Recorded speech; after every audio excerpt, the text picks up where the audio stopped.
head of government, the first and only European Eastern Bloc nation to face charges of human rights violations before an international court of justice since World War II. J. Bakan Aristide of Haiti were alleged to have been democratically elected and was supported by the United States government under Bush 1 and Clinton administration. Under Bush 2, Aristide was forced to seek exile in unknown civil organization. Charles Taylor, a former rebel leader of Liberia, another failed African leader, who again forced his way into office after 1997 Liberian election under the watchful eyes of President Jimmy Carter. And those who advocated that Taylor was democratically elected as president, thus forcing the Liberian people into permanence under the rulership of Taylor. Until 2003, at which time President George W. Bush forced Taylor in exile in Nigeria. Indeed, the late Samuel Kezo of Nigeria were also supported by Ronald Reagan administration, having robbed the 1985 election and were declared democratically elected. Fellow Nigerians, ladies and gentlemen, let us be aware of the doctrine of free and fair elections. It is not the precondition for democratic leadership. A genuine democratic leadership entails building a nation based on justice, equality, freedom, opportunity to participate in the nation's affairs. In my opinion, if not all, democratic elected leaders, particularly African leaders, fail to perform these democratic objectives, thus subjecting the masses of the African people to further humiliation.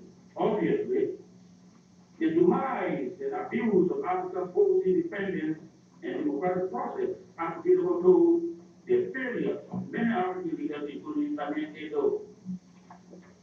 The event got decades of transition from authoritarian rule to democratically elected government throughout the world, occurs in the context of doctrine of free and fair elections. A democratically elected president might not be viewed as a precondition for democracy. However, the post-Charles Taylor Liberian conflict management resolution dimensions were redefined democracy from the 21st century perspective, so as to reflect on the 2005 great October elections in Liberia. I will look back to reflect on our recollections as starving and hopeless faces and the emancipated bodies of our Liberian brothers and sisters, while the war sat and watched. Liberia clearly is a state of anarchy, while the event led to massive destruction of property, massacre by all parties of thousands of innocent civilians, including foreign nationals, women, children, some of whom have sought sanctuary in churches, mosques, diplomatic missions, hospitals, and under the Red Cross protection. The television screen in the Western Hemisphere, particularly in the United States, took a cautious or constructive engagement approach to enthusiastically expose the emancipated bodies of starving, dying, hopeless faces of Liberian children and parents, as they done for other non-black and non-white African people like Iraq, Afghanistan, Bosnia, Kuwait, Israel, Indonesia, the tsunami disaster 2004. Impressively so, the television screen enthusiastically exposed images of tragedy in the matter of seconds. If the only is who was interested in so. Certainly, in the days and times, and particularly during the intensification of the Liberian civil conflict, tragedy in Liberia will have been brought to the attention of the international community in a matter of seconds.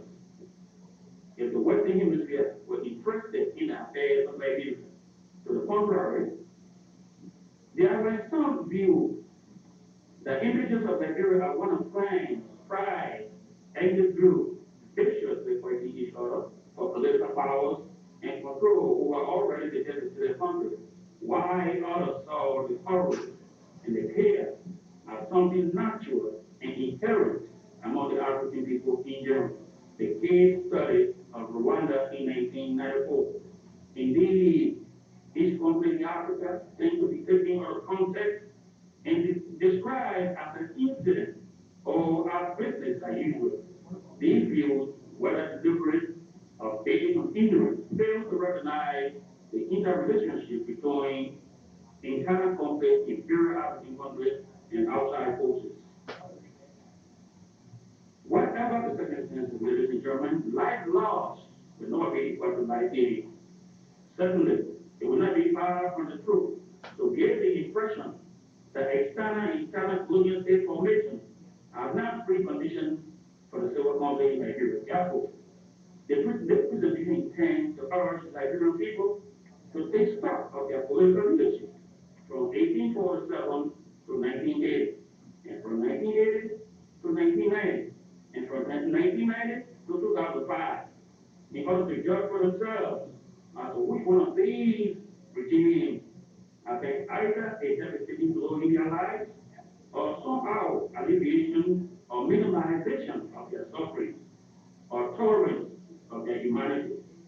These analyses could be a necessary precondition in determining a fruitful role of appealing for ethnic reconciliation and national unification as a prospect for anticipated goals in governance and prosperity in Liberia from a post-civil conflict perspective. Quite frankly, my historical analysis, personal observation, and experience have revealed that there were some prospects of hope for longevity of all Nigerian and political inclusion of indigenous Nigeria under the hierarchical Nigerian leadership, specifically under the Trump administration. Indeed, there are many evidence to substantiate and justify the hypothesis. Historically, Nigeria was one of those few politically stable countries of Africa continent, West Africa in particular. There was prospect of hope for political inclusion and economic development for indigenous Nigerians. Jobs and political participation were on the rise for many scholars of indigenous children. Voices of militant political organizations in schools, towns, from within the indigenous market women, vendors, Nigerian churches, were being echoed throughout the nation. These, of course, gave rise to many political development in the country. Notwithstanding, the regime of 1847, 1980 was very successful in psychologically making the population submit to prevailing political, social, economic development. If it ain't broke, don't fix it. The choice of indigenous parents sending their children to school to compete with others was obvious. In many instances, indigenous parents would send their children to live with admirable Nigerian philanthropists or benevolence. These developments encouraged many Nigerians to at least acquire some Western education to a minimum or maximum level. Hence, there was no cause for massive demonstration against the government from 1944 to 1977 until 1979, when the manipulation showed an obvious crack when citizens took to the streets of Monrovia, which led to April 12 military coup. Of course, the scene was not the same on San Pedro. Of course, we all know the decree at 880. We restricted political organization, freedom of speech. There exists a deeper separation and what is distrust between the leadership and the Liberian people. On San Pedro, people were killed just for gathering together to discuss mutual understanding. There was an error. I call it the great involuntary forcible Liberian exodus, population reduction, intellectual migration in the history. of the country, leading to many contradictions and regarding the principal objective of the code and initial willingness and wide enthusiasm of the Liberian people to give and conditional the change after more than the century of minority rule. Now, my fellow Liberians, how can we, as Liberians, correct the path to ensure that the root cause of the conflict are properly addressed in order to prevent a recurrence in the new Liberia? In so doing, let me admonish us that our future as Liberians endure always shaped by the way we choose to act in the present, because we are architects of our own fate. In addition, let us be aware that tomorrow for Liberia or Africa might include yesterday if it is to be successful.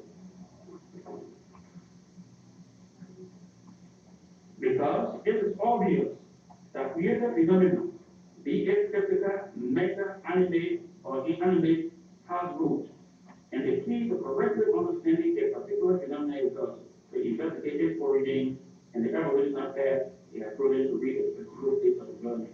Such is the case of Liberia in terms of living in the past conflict, indigenous tribalism versus American Liberianism, leading to Congo phenomenon.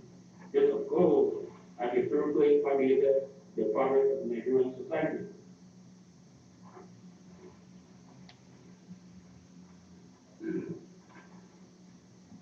In this context, since the inception, despite the many historic complexities of issues in our country, from yesterday and today, that were very active backgrounds are one day together in relatively peaceful fashion.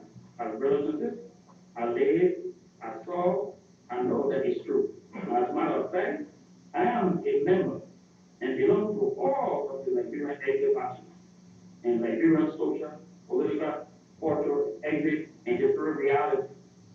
If our fortunate was come from an intra-ethnic situation with 9 mothers in our house, to the 9 children fall, it was wonderful. And we noticed many Liberians were fortunate to have had an inter-ethnic marriages with many children from among very ethnic fashion. To the contrary, the spirit of solidarity was destroyed by ethnic differences because we have become intensified in the interim. Yet, indigenous leadership became the force of its promises to the Liberian people. Increasingly, we watch the sweeping changes of democracy unfold in the world today. We hear echoes and thundering voices permeating the airwaves of Western technological highways in the corners of America's cities. In particular, emanating from many women Liberian politicians, football players, and scholars aspiring to direct the destiny of the vulnerable Liberian people at home and on the ground towards post-complex democratic presidential leadership. These initiatives are enthusiastic who are constantly pressed to follow and are good moves, but might be acknowledged that we expect to forget nationalistic ambition along with anticipated goals aspirations for better Liberia tomorrow. Let us strive to articulate national reconciliation and national unification and the best way forward in the absence of our peaceful experience, and we proceed to the polls to cast our votes in the 2005 election. For I believe that the truth, and only the truth, shall and wait the offering, and will produce a permanent peace, reconciliation, solidarity, and good democratic Liberian leadership. In conclusion, distinguished ladies and gentlemen, fellow Liberians, if we were seek for active reconciliation, Liberian unification, and cultural diversity, then permit me to say and to tell you the truth, nothing but the truth, that we, Liberians, and our allies were wrong for killing President Mullah Al and his fellow yesterday. And we pause to senior India who were wrong yesterday for doing that. After 25 years of President Mullah death, we are still wrong today because we have not been able to justify the cause of the assassination of our of Liberian political situation. 25 years after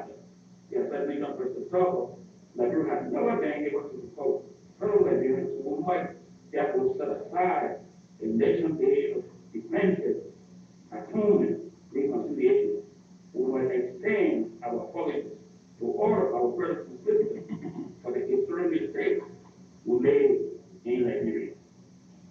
I'm going to stop and thank you very much.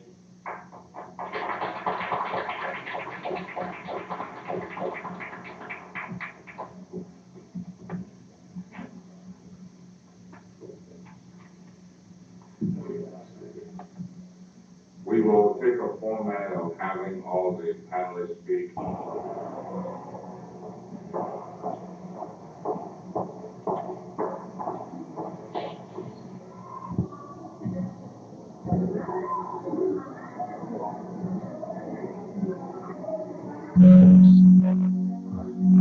Mama, could you tell me more about us?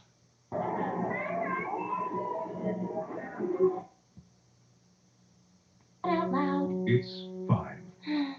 I guess now that you're the king of Egypt, I need to start calling you things like Your Highness. Weird.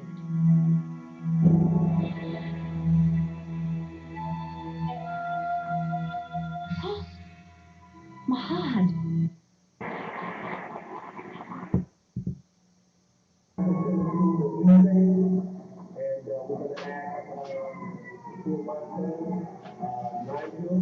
And y'all can come up and assist me in the song. The name of this song is Praise the Red, the Black, and the Green. And these are the colors that Marcus Garvey has left for us so that we might be able to acknowledge that the red is for the blood, the black is for the race that does, the green is for the land.